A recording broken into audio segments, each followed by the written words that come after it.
हरिओम नमः शिवाय। आज मैं आपको गजेंद्र मोक्ष की एक कथा सुनाऊंगा। गजेंद्र मोक्ष का जो स्त्रोत है, जो पाठ है, उससे कितना चमत्कार हुआ और भगवान की अनुकंपा किस प्रकार प्राप्त हुई, आप सुन के आश्चर्यचकित रह जाएंगे। ये जो कहानी है, ये सत्य घटना है और ये वाराणसी की कहानी है। 1970 के लमसम की ये घटना है। कल्याण जी से यह घटना प्राप्त होती है, इसका विवरण प्राप्त होता है। तो एक बहुत ही सुखद परिवार था। हस्बैंड वाइफ थे, पति पत्नी, 3 बच्चे थे। लेकिन किसी दुर्घटनावश पति की मृत्यु हो गई। तकरीबन वो 50 वर्ष के थे उस समय। तो बच्चे भी सेट नहीं हुए थे। माता जी ने जैसे तैसे जो भी सेविंग थी और थोड़ा बहुत काम वाम करके बच्चों का पालन पोषण करके उन्हें सेट किया। तीनों ही बच्चे सेट हो गए। जो बड़े वाले पुत्र थे वो माता के काफी करीब थे और माता को बहुत प्रेम करते थे। लेकिन भाग्यवश उनकी नौकरी कुछ ऐसी लगी, उसमें ट्रांसफर बहुत होता था और माता जी बनारस के घर से अत्यधिक जुड़ाव था उनका, बहुत, क्योंकि वे विवाह होकर उस घर में आई, पति के साथ जीवन व्यतीत किया और पति को उसी घर से उन्होंने खोया। तो वो एक आखिरी निशानी के तौर पर और उनकी यादों के तौर पर वे वहां से निकलना नहीं चाहती थी। तो वे दोनों छोटे बेटों के साथ वहां पर अपना रहने लगी और बहुत ही कर्मठ महिला थीं। जब तक भी उनका शरीर चला और हिम्मत रही तो वे अपने तो सारे काम स्वयं कर ही लेते थी, अपने बच्चों के और बहुओं के जो हाथ है वो भी बटा देती थी। लेकिन अब चूंकि धीरे धीरे उम्र बढ़ रही थी, वृद्धावस्था आ रही थी, तो उनके जो काम की क्षमताएं थी वो धीमी हो रही थी, कम हो रही। कभी कभी वो अपने बड़े बेटे के घर चली जाती थी, कुछ समय वहां पर व्यतीत करती थी, 10 दिन, 15 दिन, महीने भर, जब तक मन लगा तो वहां वो रहती थी। लेकिन चूंकि क्या होता है, जहां व्यक्ति शुरू से रहा है वहां उसका सदैव मन लगता है। तो उनका जो मन था वो बनारस के घर में ही रखा रहता, तो वो उसे ही अपना एक कंफर्ट जोन हो जाता है जहां इंसान रह रहा होता है। तो वो सुकून जो है वो बनारस के घर में ही महसूस करती थी। खैर, कुछ समय बीता और बीतने के बाद क्या हुआ कि माता जी के गले में एक गांठ हो गई, गिल्टी हो गई एक, और वो गांठ इतनी ज्यादा तकलीफदायक हो गई कि माता जी का भोजन पानी तक बंद होने लगा। काम में क्या हाथ बटाएंगी और क्या अपना काम करेंगे, वो कंप्लीटली बेड पे चली गई। पूरी तरीके से वो रेस्ट पे चली गई, बिल्कुल क्षमता ही नहीं रह गई। और उससे जो गले में गांठ थी उससे उन्हें पस आने लगा, मवाद आने लगा। अब दोनों छोटे बेटों ने कुछ समय तो सेवा करी, उसके बाद उन्होंने बड़े वालों को बोला कि भाई ऐसा है, आपका भी फर्ज है, आप माता जी को यहां से लेके जाइए और आप भी इनकी सेवा कीजिए, क्योंकि हम थोड़ा आर्थिक रूप से भी परेशान हैं और समय भी नहीं दे पा रहे माता जी।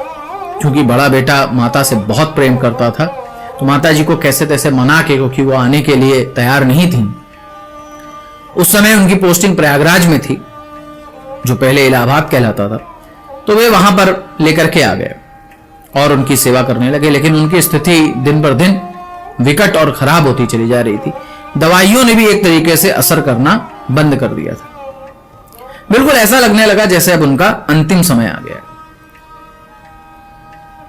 तो बेटे को, जो बड़ा बेटा था जिनके पास वो थी, एक दिन उनके कार्यालय में कोई पंडित जी आए और उसने अपने इस व्यथा को, अपनी तकलीफ को, अपनी समस्या को पंडित जी के आगे रखा। तो पंडित जी ने बोला, देखिए आप ऐसा कीजिए, आपके पास अत्यधिक धन तो है नहीं कि आप बहुत कोई बड़ा पूजन आयोजन या कुछ कर सकें। आप स्वयं 108 बार गजेंद्र मोक्ष का पाठ कीजिए, 108 बार। प्रभु ने चाहा तो आपकी समस्याएं दूर हो जाएंगी। क्योंकि कहीं ना कहीं आर्थिक रूप से भी वो परेशान होने लगे थे और माता जी को समय देना, उनकी दवाई का ध्यान रखना, सब चीजें, मतलब बहुत सारी समस्याएं हो जाती हैं। किसी का पूरी तरीके से ध्यान रखना जो बेड पर है, उसका एक एक पल, हर चीज कहीं ना कहीं व्यक्ति के लिए जब वो अकेला है तो समस्या हो जाती है। अब उन्होंने गजेंद्र मोक्ष का पाठ प्रारंभ किया। वे कहते हैं कि मुझे बस 25 दिन हुए थे पाठ करके, 25 पाठ हो पाए थे और 25वें पाठ के दिन माता जी उठ करके स्वयं अपने कार्य करने लगी, अपने समस्त कार्य करने लगी। और कहते हैं जैसे जैसे हमारे 50-55 पाठ के लमसम में पहुंचा, मेरी माता जी की गांठ से मवाद और पस आना बंद हो गया, उनका खाना पीना प्रारंभ हो गया। कहते हैं डॉक्टर भी सरप्राइज हो गया कि ये कैसे हो रहा है। देखिए मेडिकल साइंस, ये जो विज्ञान है ना, ये जहां समाप्त होती है वहां पर भगवान की लीला प्रारंभ होती है। उस लीला को विज्ञान समझ नहीं सकता। विज्ञान उसके आगे हमारे बाल के अग्रभाग के सवे हिस्से के बराबर भी नहीं है, तो उसको समझ ही नहीं सकता। अब वो कहते हैं जैसे जैसे हम 100 पाठ पहुंचे, मेरी माता जी पूर्ण स्वस्थ हो गई उनकी माता जी, और सारा काम करने लगी। कहते हैं 108 पाठ होते होते तो माता जी को देख के लगता ही नहीं था कि ये वृद्ध हैं, ये कभी बीमार रही हैं, इनके गले में कोई गांठ रही। इतना बड़ा चमत्कार प्रभु का हुआ। भक्त थे, माता के प्रेमी थे, बहुत हृदय से संकल्प करके उन्होंने गजेंद्र मोक्ष का पाठ किया था।